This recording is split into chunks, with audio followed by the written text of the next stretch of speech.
Hey gang, this is Deke McClelland. Welcome to Deke's Techniques. Say gang, have you ever wanted to clone yourself? You know, to be more productive? Well, sure you have. That way you could hold down 3 or 4 jobs, make tons of money, get some work done around the house, go on a spending spree, you got all that money, and take a vacation. Wouldn't that be great? Well, sure it would. And now, thanks to Photoshop, human cloning is possible. Check it out. I've got this friend, Jacob Cunningham, who took a bunch of photos of himself in different activities, wearing different clothes.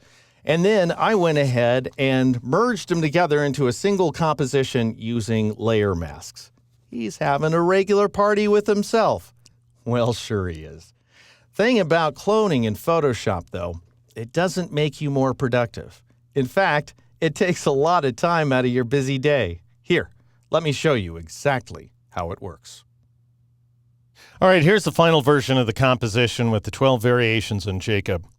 And here's where we're going to start. So we've got 12 photographic images in all. And the thing I want you to note about these images as we move through them is that everything's lit by a strobe. And this is a traveling strobe, meaning that the lighting for every single shot is going to be a little bit different. And that does present you with certain masking challenges. If you want to avoid those masking challenges, then you want to make sure your light is uniform from one shot to the next. Anyway, I'm just going to move through these guys by pressing Alt-right bracket.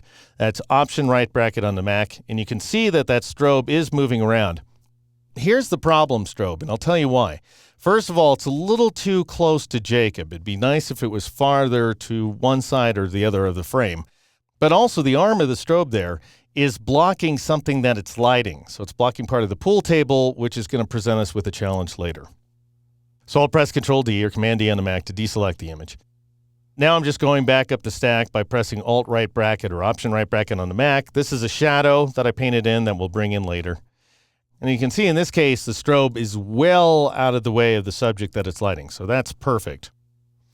And it's even better if the strobe is entirely out of frame, as it is in a couple of upcoming shots here. There's another little shadow that we'll be adding in later. In this shot, for example, the strobe is far enough over to the right-hand side that it's out of frame. That's also true for this shot here. And then finally, we've got a strobe that's coming directly at us in order to light up Jacob in the foreground. Now I'll press Alt-right bracket, Option-right bracket on the Mac to cycle back to the first layer. And I'll turn on this wallflower layer here and click on it to make it active. That's this guy over on the left-hand side. And I'm going to mask him out of the shot temporarily by pressing the Alt key or the Option key on the Mac and clicking on the Add Layer Mask icon at the bottom of the Layers panel. I'll go ahead and grab my brush tool, which I can get by pressing the B key. I'll increase the size of my brush quite a bit here, and I'll right-click inside the image window just to confirm that the hardness is set to 0%, which is what I'm looking for, because we're just going to be creating a pretty general mask at this point. My foreground color is white, so I'll just go ahead and paint in this layer like so. And notice that I'm painting in a shadow. That's very important. And I painted away the strobe over here on the right-hand side. I might just want to add a little bit of additional masking there to ensure that that strobe is out of sight, because we don't want any strobes left over after we're done. Now I'll scroll up left a little bit, increase the size of my brush quite a bit, and then just paint this general region over here in order to add a little bit of light to the scene. Now let's go ahead and switch to the next layer up, which is Mirror Man. If I click on a layer to make it active, you can see that we've got a strobe that's pointed at Jacob over here on the right-hand side. But the portion of the image that we're interested in is the reflection over here in the mirror. So that's the only part of this layer I'll be keeping. And this is an incredibly easy mask to create. You just press the M key to switch to the rectangular marquee tool, and you go ahead and marquee this area right there, scooting over to the left about a pixel away from Jacob's face so that we keep that edge. And then I'll drop down to the Add Layer Mask icon and click on it. And we end up masking that mirror image perfectly. Click on the next layer up. It's this one called Shot Caller. I'll go ahead and select it as well. That's this guy right there with the problem strobe. So let's see what we can do with it. I'll drop down to the Add Layer Mask icon and press the Alt key or the Option key on the Mac and click on it in order to mask that version of Jacob away. And then I'll switch back to my brush tool once again. And I'll go ahead and brush in this rough region of Jacobness here, along with his shadow. And I want to brush up possibly a little bit into some of these midtones in the ceiling. I definitely want to keep the table. We'll come back to it. But I've masked away too much. and we've got this ghosting elbow over on the left-hand side. So I'm going to reduce the size of my cursor quite a bit, and I'm going to press the X key to make my foreground color black, and then I'll go ahead and paint that elbow back into place, and I'll paint this portion of this blue pool table along with that version of Jacob playing pool in the background in order to bring those elements back. Now I want to work on a pool table because you can see we've got this phantom cue ball here. I'll press the L key to switch to the lasso tool.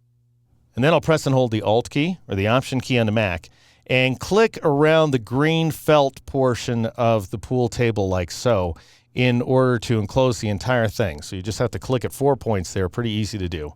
Then I suggest you go up to the Select menu and choose Modify and then choose Feather and set the feather radius to 1 pixel and then click OK. Now I want to fill this selection with white. White's my background color, so I'll press Control Backspace or Command Delete on the Mac in order to mask in the surface of the pool table.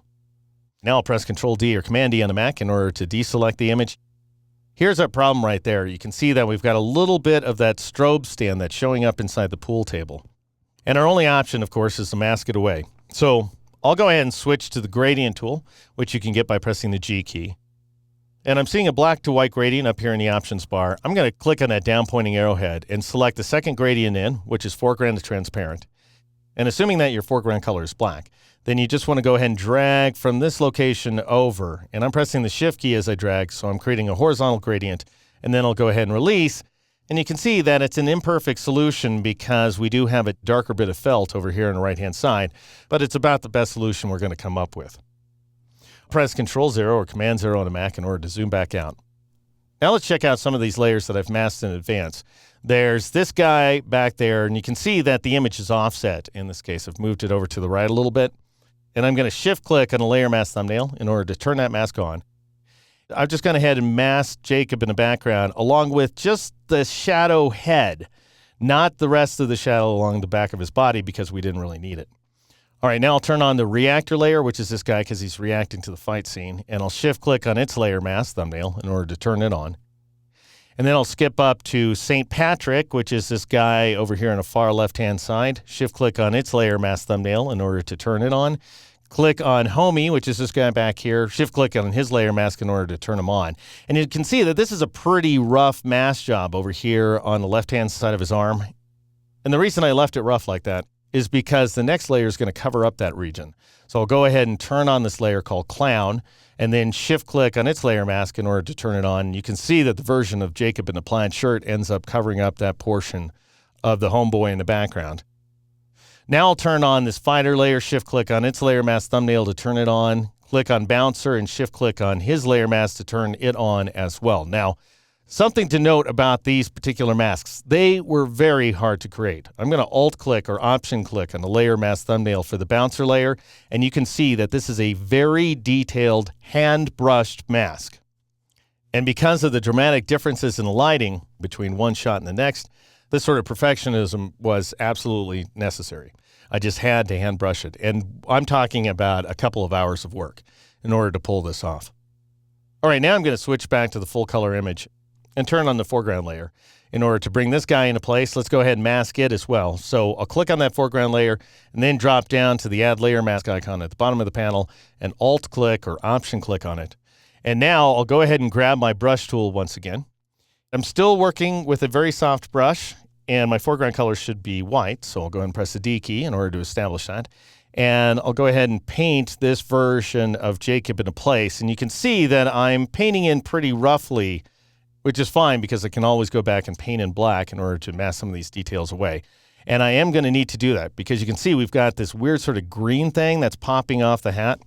So I'm going to right-click inside the image window, and I'm going to change this hardness value to, let's say, 77%, just because it's easy to enter. And then I'll press the Enter key or the Return key on the Mac in order to accept that change. Reduce the size of my brush and press the X key in order to make my foreground color black. And then I'm going to paint around the hat like so in order to not only get rid of that green highlight, but to bring back the light edge of this table as well. And now we've got some problems here with this guy's legs. So I'm going to click and shift-click. And when you shift-click with the brush tool, you paint in straight lines, which can be very useful for this kind of hand masking. And I might paint back in some of this reflection over here as well. I want to click and shift-click like so in order to bring back that guy's legs right there. And I'm going to reduce the size of my cursor and paint back some of these details like that because we want the reflection from his pants in the pool table, the metal portion of the pool table. But we want a little bit of extra highlight as well. So I'll press the X key and paint some of that highlight back into place like so.